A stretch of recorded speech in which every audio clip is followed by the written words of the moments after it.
大家好，欢迎收看今天的面具人啊！今天是2021年的3月13号，星期六。今天要给大家带来的两则新闻都是非常劲爆的，标题你们。大家好，欢迎收看今天的面具人啊！今天是2021年的3月13号，星期六。今天要给大家带来的两则新闻都是非常劲爆的，标题你们也都看到了。面具人在节目的后半段呢，也会给大家带来久违的心理学干货的，讲讲父母控制与奴性塑造的问题。好，咱们先来讲今天的第一个话题啊。这个话题从前天就开始在江湖流传了。当时面具人还在休息的时候，看到这则消息时，我当时还在寻思呢，这不会吧？这玩意儿也太夸张了！哎呀，江苏的一名女辅警陪睡了多名老领导，然后呢，陪睡的被判刑了，睡人的没事儿。事情是这样的，3月12日。一条江苏女辅警与多人发生关系敲诈获刑的消息在网络流传，引发了网友的关注。灌南县人民法院于2020年12月作出该判决，这算是旧闻了啊。但是呢，现在被拉清单爆炒了出来。党在这个时候释放这类消息，一定是有它一定的用意的。这样吧，咱们先来了解一下案情，然后呢，面具人我再说一说我所见过的中国权色交易。判决书显示，原女辅警徐某，这个徐某叫做许艳群啊，今天咱们节目里面就用许美女来称她，确实挺漂亮的，一会儿我会把照片放给你们看。2014年3月至2019年4月，许美女与多名公职人员发生不正当的两性关系后，以自己家人得知为由，要找被害人闹事儿，以及让被害人给自己购房、怀孕损失费，还有分手费补偿为由，抓住公职人员害怕曝光后影响工作、家庭名誉的心理，先后索要多名受害人共计372.6万元的款项。这些受害员包括灌云县公安局副局长、派出所所长、卫生院副院长、小学校长等多名公职人员。好，讲到这里，我们记住了啊，公安局副局长、派出所所长、卫生院副院长、小学校长等多名公职人员，这些人居然是受害人。这些人被一个临时工还是个女的给迫害了呀！大家记住了，这个许美女呀，战绩可不亚于当年的赵红霞呀。这个许美女究竟是有多么的盛世容颜、倾国倾城啊？面具人这里有她的照片，找了好久才找到的，等一下我放给你们看啊。我们先来看看这个许美女都和哪些高官睡了啊？2014年3月至2015年1月，被告人许美女与时任灌云县公安局南岗派出所所长孙某发生了不正当的两性关系后，许某谎称其母亲李某甲知道其怀孕，欲找孙某讨要说法，怀孕补偿、分手费补偿为由，先后3次向孙某索要人民币100万元。我的妈呀！仅仅是一个所长就能有这么多的钱？不是说一个所长一个月的工资没多少钱吗？怎么分手费就能给100多万元呢？2014年5月至8月，被告人徐某与时任灌云县市庄派出所所长朱某乙发生了不正当的两性关系后，以怀孕其家人知道，欲找朱某乙闹事为由，向朱某乙索要人民币10万元。2016年6月至2016年8月，被告人徐某与时任灌云县公安局副局长寇某发生不正当的男女关系后，以怀孕其母亲欲找寇某闹事为由，向寇某索要人民币20万元。2016年3月至2016年5月，被告人徐某与连云港市公安局海州分局路南派出所所长刘某乙发生不正当的两性关系后，以其母亲知道为由，索要了20万元。双方以后再不联系。2018年3月至2019年4月，徐某再次与时任连云港市公安局海州分局局长刘某乙发生不正当的两性关系后，以购房交首付、怀孕流产补偿、分手补偿为由，向刘某乙索要人民币共计108万元。2016年6月至7月，被告人徐某与灌云县妇幼保健院工会主席陈某甲发生不正当两性关系后，以怀孕补偿为由，向陈某甲索要人民币10.8万元。2016年9月至12月，被告人徐某与时任灌云县4对镇中心小学校长关某甲发生不正当的两性关系后，以丁某检举揭发关某甲生活作风，以其怀孕、其母欲找关某甲闹事儿为由，向关某甲索要人民币45万元。2017年2月至9月，被告人徐某与林某发生不正当的两性关系后，以购房交首付为由，向林某索要人民币14万元。2017年5月至6月，被告人徐某与时任灌云县涂沟卫生院副院长蓝某乙发生不正当的两性关系后，乙把两人关系告诉蓝某乙老婆，到蓝某乙单位闹事儿为由，向蓝某乙索要人民币15万元。2017年7月至8月，被告人徐某与时任灌云县涂沟卫生院药库工作人员徐某甲发生不正当的两性关系后，乙把两人关系告诉徐某甲的妻子，扬言到学校找徐某甲的儿子闹事儿为由，向徐某甲索要人民币29.8万元。哎呀，这个许美女真的是战绩显赫呀！而且呢，她的这个故事，她的索要赔偿的理由，全部都是怀孕，给你家人说这个由头来当理由啊。平均这个女的1年能怀2次孕，厉害吧？她的这个身体也真的是天赋异禀呀！哎，不知道各位观察到这其中的细节了没有？这里面和许美女睡觉的人可都是有头有脸的官员呀，他们的地位身份都是远高于许美女的。这些人怎么就会成了受害人了呢？但是这个案件就是这么个情况呀，法院的判决书就是这么写的呀。面具人，我想说说我所知道的这些中国的升迁秘籍啊。女人在中国的企业想要升迁，首先呢，你的形象气质要好，然后呢，就得要肯脱裤子。其实长相优秀的、脑子好使的女人，在中国一般是不缺钱花的好像这个规则世界通用啊。你们看看猫神那个样子，都能从中国一路睡到美国，先是挺川普，然后又是反川普，先是挺共产党，然后呢又是反共产党去挺川普。你看猫神这个阵营都切换了多少次了？哎，前几天呢，猫神被围攻，面具人想拉猫神一把，让他至少作为一个承认川普失败的政治女博主，免于被我们很多民主党阵营的博主继续攻击了。可是猫神最近这个那块又痒痒了啊，又是到处拜码头重操旧业了，又是勾兑江峰了，又是勾兑徐晓东的到处留言跪舔，那个舔的姿势呀，哎呀，我要是个男的，我在美国呀，我都想试试让他给我来舔两下。猫神这个1.4米的身高，你看他胖胖的，普通话都说不标准，他都能混得风生水起呀。更别说你看看这个许美女，你看她的照片，这个女的啊，据说有接近1.7米的身高，哎呀，那可是大长腿呀。你们看照片，长得也挺好看的，这素颜形象都是完爆猫神的。在中国呀，女人的地位是极其低下的，可是呢，女人却又因为极其低下的地位，她们把自己物化了以后，只要肯睡，往往就能换取很可观的财富或者是权力地位。正所谓不投资不摊本，自带设备搞生产。那么这个故事中的许美女，她用的套路啊，就是陪睡嘛，然后呢升官发财嘛，对不对？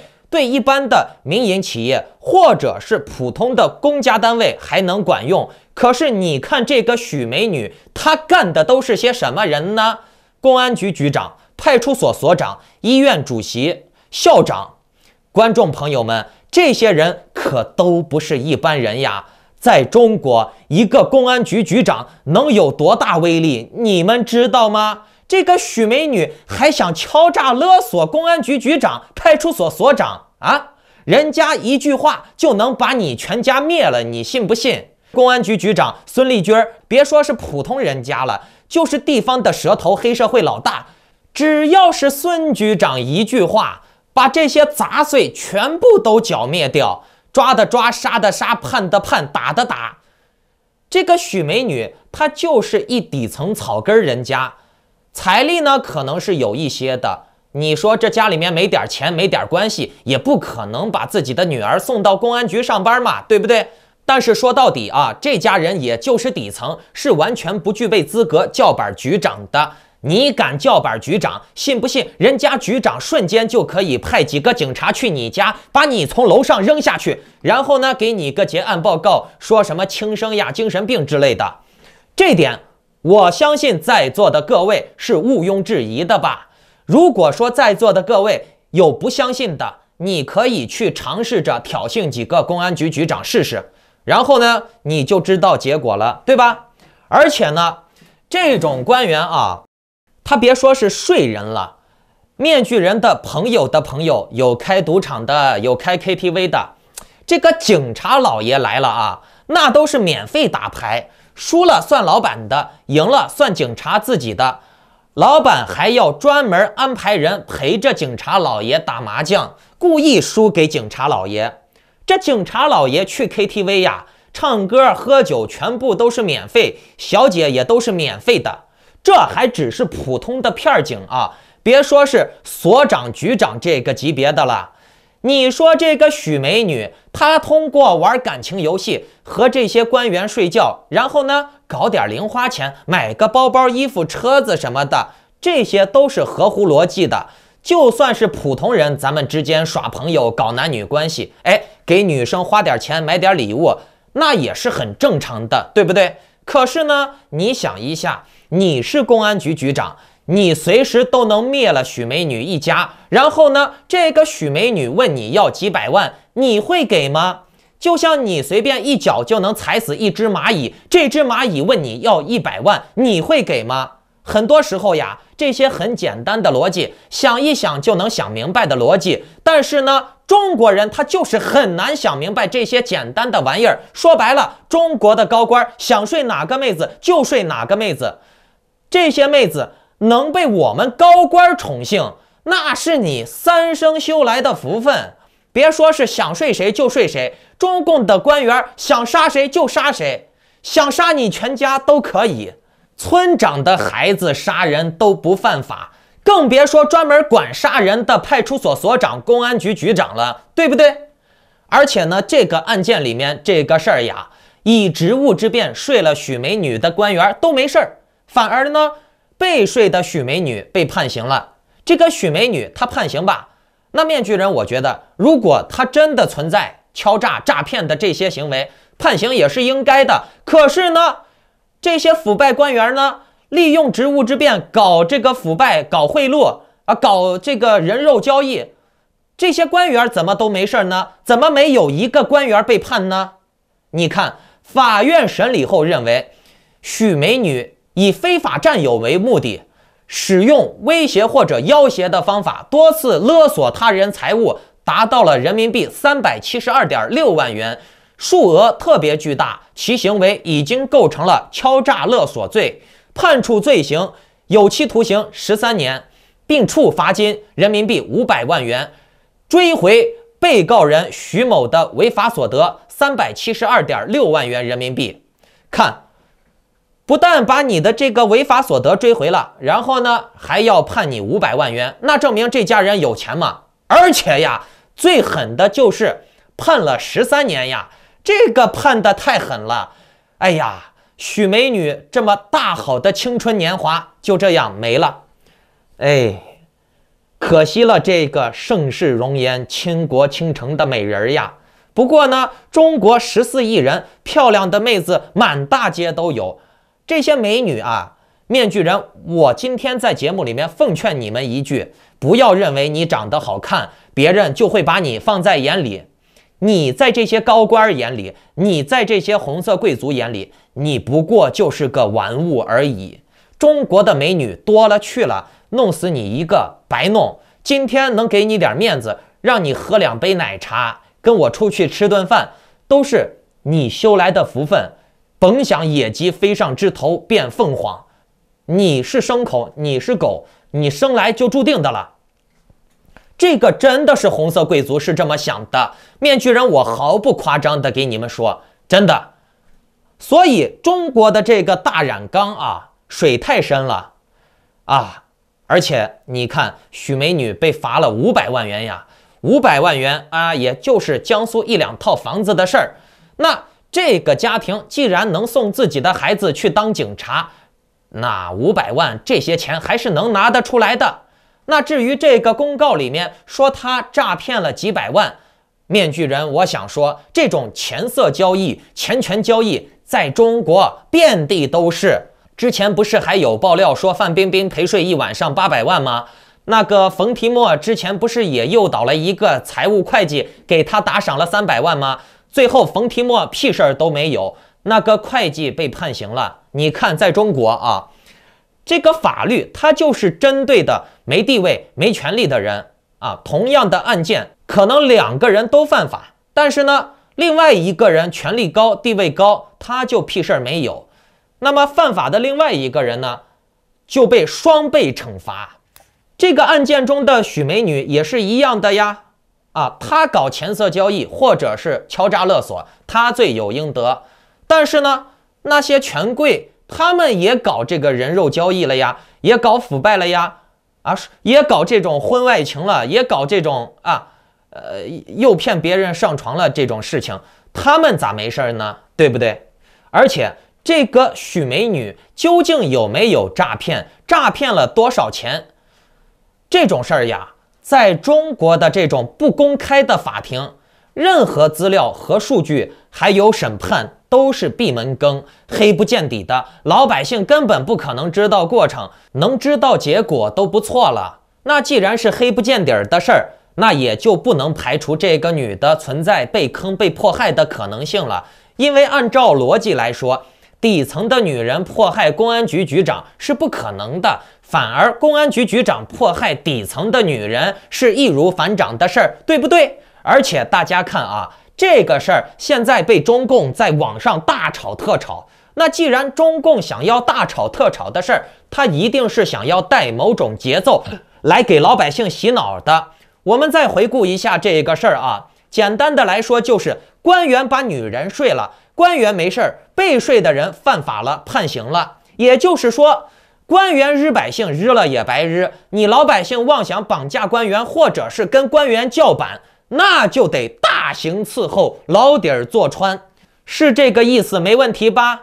那习近平现在带这种风向，无疑是给体制内的官员打了一剂强心针，顺便呢给底层的美女们给点颜色瞧瞧，也叫想要这样做的，想要绑架官员和贵族的妹子们小心一点，不要妄图以下犯上，注意你们自己的阶级和地位，老实点给我。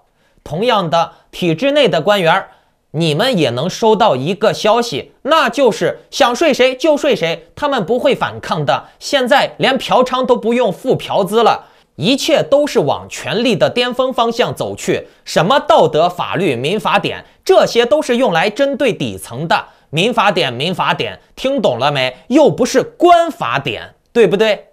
而且呢，党在这个时候大吵热吵这个事儿，它就是为了起到一语双关、一箭八雕的目的。看，听党话、跟党走的人，女人就能白白睡；不听话的，就按照违法乱纪、嫖娼来处理按照贪污腐败来处理。听话的呢，看你把许美女睡了，睡了就睡了嘛，睡了这个许美女敢闹事儿，把这女的给我判刑了。而且呢，这次事件无疑他就是拉低了这些官员的底线，想要有这些特权，就要帮党镇压底层，这样你就可以白嫖白日白吃白喝白睡。到时候呢，那些什么公租房呀、廉租房呀、经济适用房呀，也都会优先安排给公务员。只有喂饱了公务员，这才是党不出乱子的底线。懂了没？因为这些人是直接帮党镇压底层的关键环节。可是呢，这些维稳人员，他们并不是生产力，他们只能起到维稳的作用，他们是负资产。而且呢，这些丑闻爆出来了以后，确实是会让底层的老百姓反感，觉得这些官员贪污腐败这个都搞什么钱色交易、权色交易，对吧？那党就更开心了呀。看你们这些官员听话的，就像这个案件中的官员一样，没有事儿；不听话的，按照贪污腐败来处理。而且这种事儿会搞出来一种恶性循环。你看党想让这些人的维稳力度加大，就除了给钱之外，还要给他们特权。所以你看，被睡的判重刑，睡人的人都没事儿。明白这是什么意思了吧？这就是给维稳人员添加福利呢。哎呀，以后的中国真的是不敢想象呀！在座的女观众朋友，也包括你们的女儿啊，有孩子的人，以后要面临什么样的下场，真的是不好说呀。反正现在白嫖合法化了，不听话的人牢底儿坐穿。那这些事儿呢，你们再回想一下，结合面具人前几天报道的器官捐献纳入指标，鼓励小孩捐器官，要孩子课后不能离校，甚至有些地方要强制孩子住校，再到现在的日了也白日，反抗的叫板的不让日的，通通坐牢。那这些事儿一幕幕的加起来，你们不觉得可怕吗 ？OK， 你觉得你牛逼，你能玩得过党，那你就继续的留在厉害国里面玩下去。反正面具人，我是建议大家能跑的就跑。你在中国，你是玩不过党的。而且呀，面具人，我发现了中国人的这个巨婴思维确实很奇怪呀。那这个咱们留到最后的心理学环节再讲。刚才说到了这些维稳人员，他们不是生产力，他们是负资产。党想要产生正面收益，就不能光割中国的韭菜。而且呢，中国的韭菜这样内耗压榨下去，恶性循环下去也不是好事儿。你看，你压榨，那么你就要增加维稳，那增加了维稳以后，就必须要更加的压榨，那又要更加的维稳，对不对？所以呢，这个高压锅它一定是要有宣泄口的。中共对外那也就要搞渗透、搞勾兑、搞侵略的，因为他要把这个压力释放出去，他要从外部搞更多的资源来弥补自己的缺口，来给自己维稳。现在的非洲小孩，你看就被中共给统战了嘛，对吧？非洲那边很多的小孩都是唱国歌、升国旗、学习思想了。而且呢，你看还有一带一路，把中国和中东串联起来。那中共的全世界的这种经济体也基本都建立起来了。中共自己他前天都高调的宣布要改革 WTO 了。而且呢，人口侵略，包括他输送自己的爱国留学生、战狼留学生，输送自己的用工人员，输送自己的企业，经济人口都对外渗透的差不多了，中共就差宣布自己的军事同盟了，成立自己的轴心国了。呵呵，你们猜猜看，中共敢不敢这么做呢？答案是肯定的。首先在这里，面具人，我想说说中国人的一个错误认知啊。你们看这张图，我是在油管社区问大家，中共是喜欢挑战强者还是喜欢欺负弱者？结果呢，大部分的人选择的是中共喜欢欺负弱者。其实从这个投票里面就可以看得出来，中国人为什么被中共镇压了。其实我们纵观历史啊，中共挑战干掉的还都是比他强的。中华民国、美国，甚至中共当时还与赫鲁晓夫干上了，差点被核弹炸了。包括现在的习近平，他也是明目张胆的和美国打超限战。中共是具备强者思维的，他是遇强则强的。反而呢，很多中国人呀很奇怪，他们自己喜欢欺软怕硬、跪舔强权，但是呢，他们却把这种思想投射到了中共的头上。中国人充满着阿 Q 思想，喜欢自我意淫，把别人都想象成傻逼垃圾，然后自己骗自己，自己才是最牛逼的人，殊不知他自己是那个最弱的人，弱到了只能欺负更弱者来找满足感，来显示自己的强大。共产党他可是不怕挑战别人的，你看共产党搞掉的都是比他强的呀。所以呢，共产党压制中国人是很正常的食物链体现，这就是很典型的强者思维压制弱者思维。中共是遇强则强，华人是遇强跪舔，中共总想取而代之，华人则总想跪舔上位，这就是事实。同样的，中国人的弱者思维也体现在了美国的权力运动上，比如拜登反对歧视华人，反对对华人进行攻击迫害，可是华人却反对之反对，就是反对拜登的反对歧视，反对华人迫害。为啥？为啥华人会反对对华人的歧视呢？因为他们支持川普，所以他们必须反对拜登。从这一点就可以看得出，华人的奴性是凌驾于生物的本能之上的。生物的底线是保命，华人的底线是护主。川普是他们的主子，拜登是他们的敌人。所以呢，为了护主子，华人可以牺牲自己的利益，可以牺牲自己的生物本能。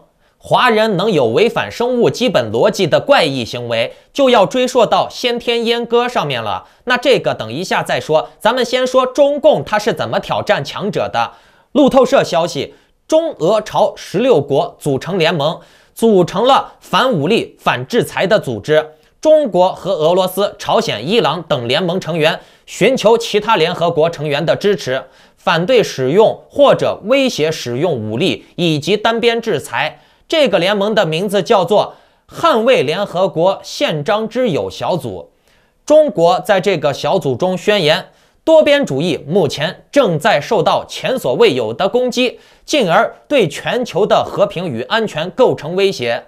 大家注意了啊，中共搞这个事儿是在中共高调宣布自己的军力增长突破新高了以后才爆出来这个消息的。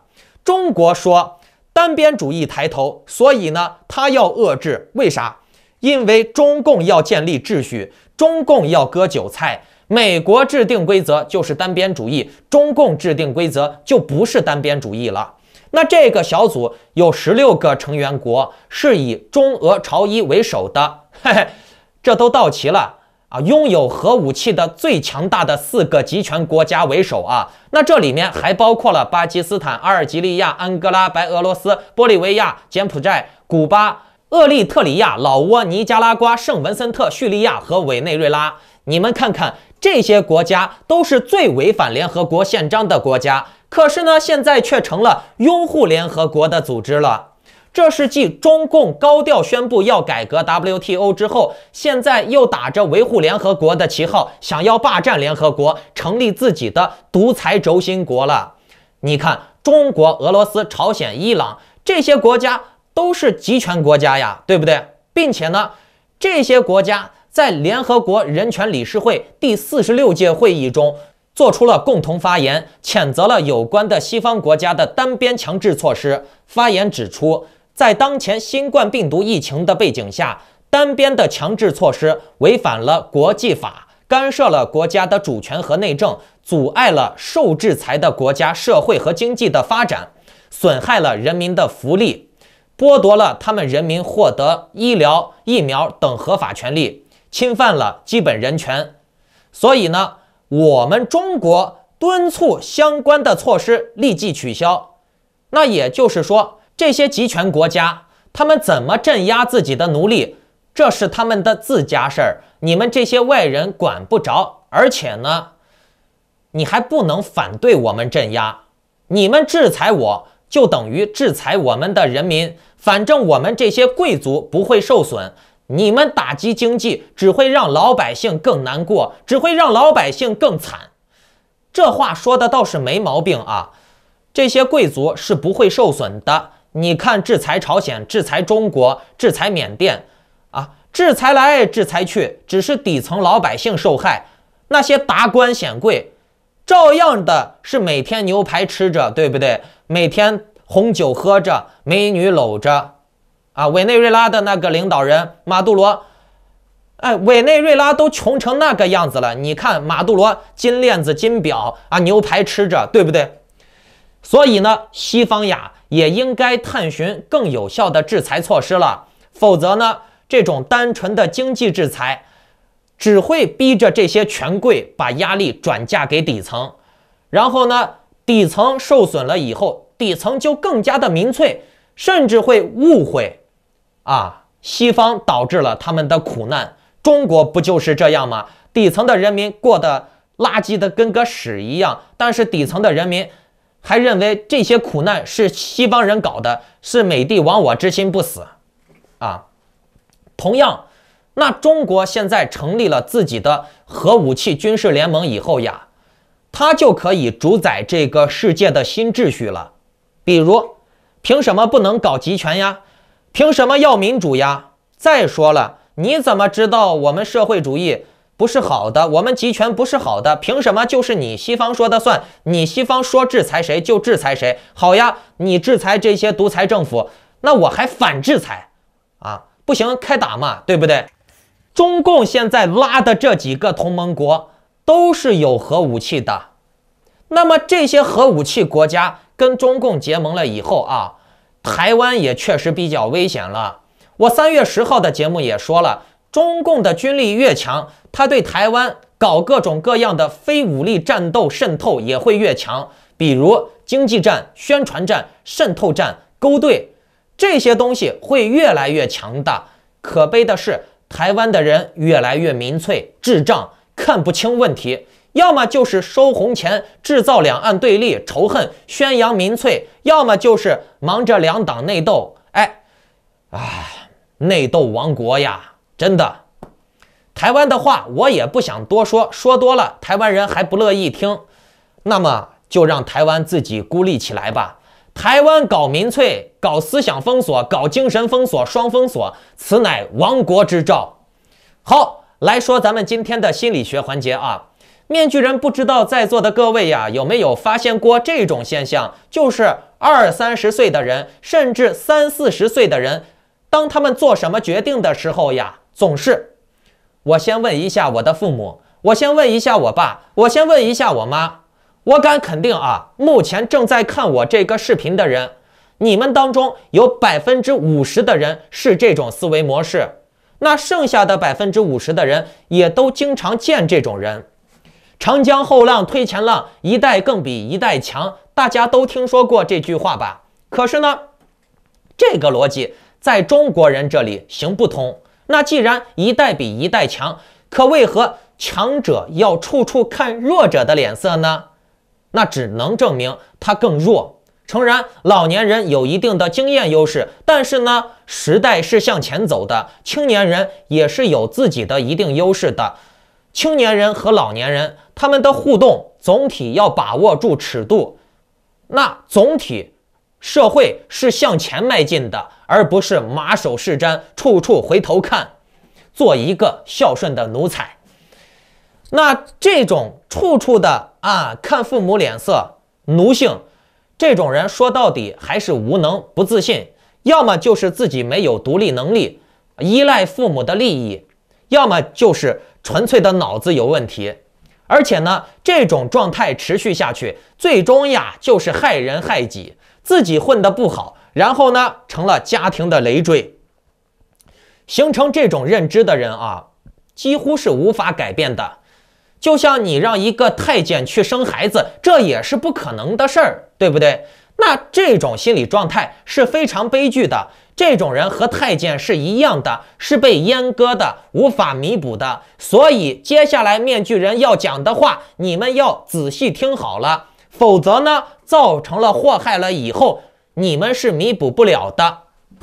听话和乖向来是很多中国长辈对孩子常挂在嘴边的基本要求，那这种行为也伴随着让孩子服从的心理期待，通常是用简单粗暴的方式让孩子必须听话。奴性就是这样从小在家庭中打造出来的。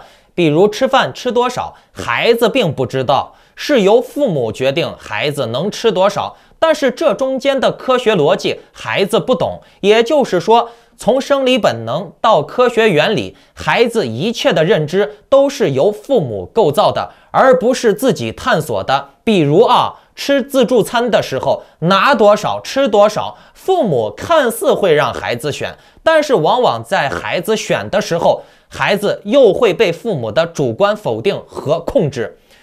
无论是做决定的权利还是选择的权利都没有给孩子。那被大人剥夺自我的孩子，不敢尝新，不敢冒险，不敢质疑，更不敢打破不合理的规则，失去自己思考的能力，习惯了接受命令和执行，还不敢越雷池半步。那么这种孩子的上限就是父母的下限。往往更乖、更懂事、更体谅父母、不乱来、不给父母找麻烦的这种中国人他在成长的过程中没有开拓创新的空间。那父母灭掉了他们独当一面的气魄。这种父母，他们喜欢尽全力让自己的孩子听话。你们想嘛，在这种环境长大的孩子，就是那种对父母唯命是从的孩子。这种孩子就像是提线木偶一样，他们一生最大的成就，也就是能做一个优秀的执行者了，当一个好的奴才。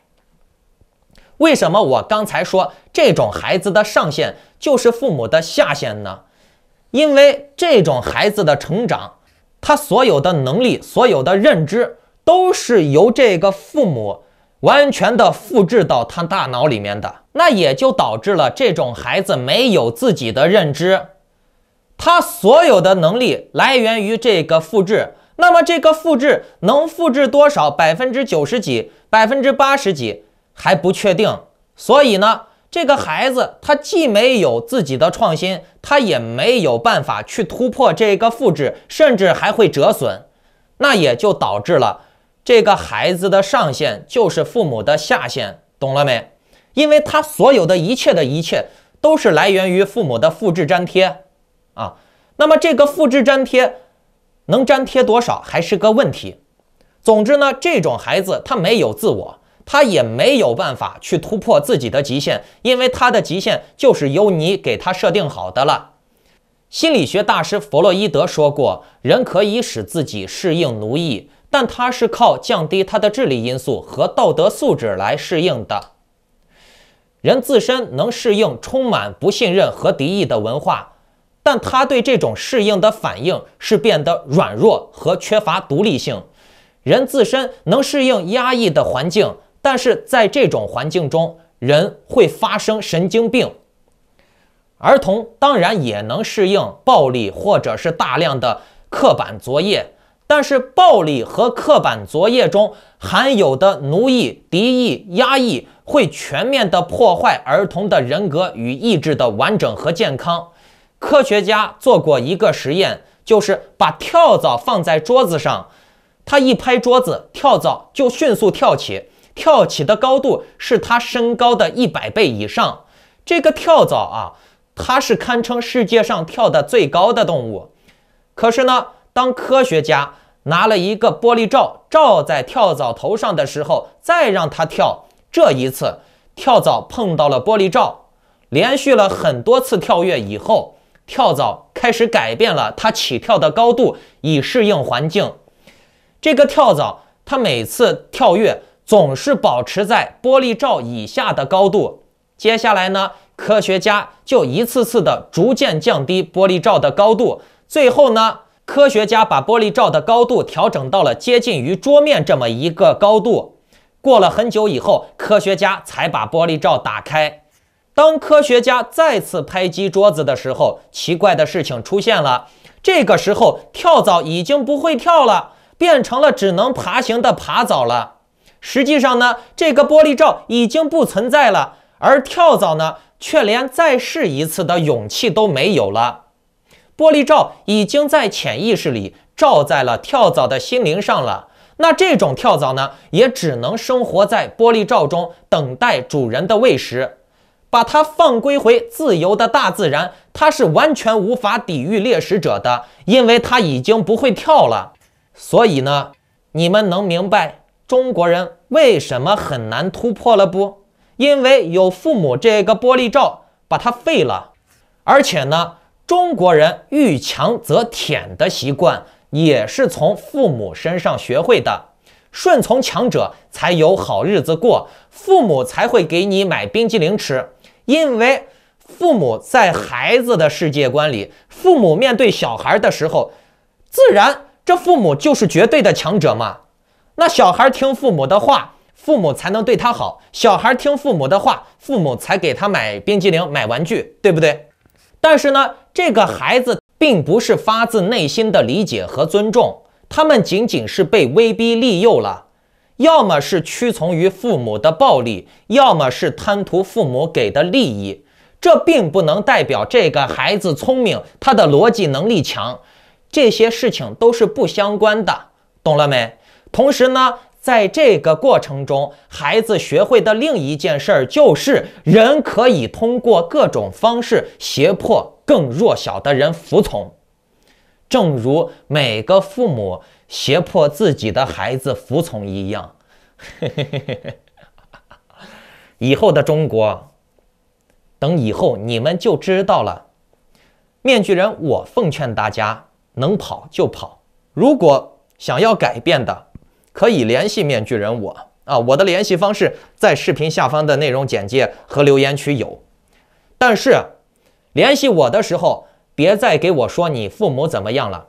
你首先，你只能管好你自己，你能让你自己不当一个累赘，就已经是对你父母是最大的贡献了。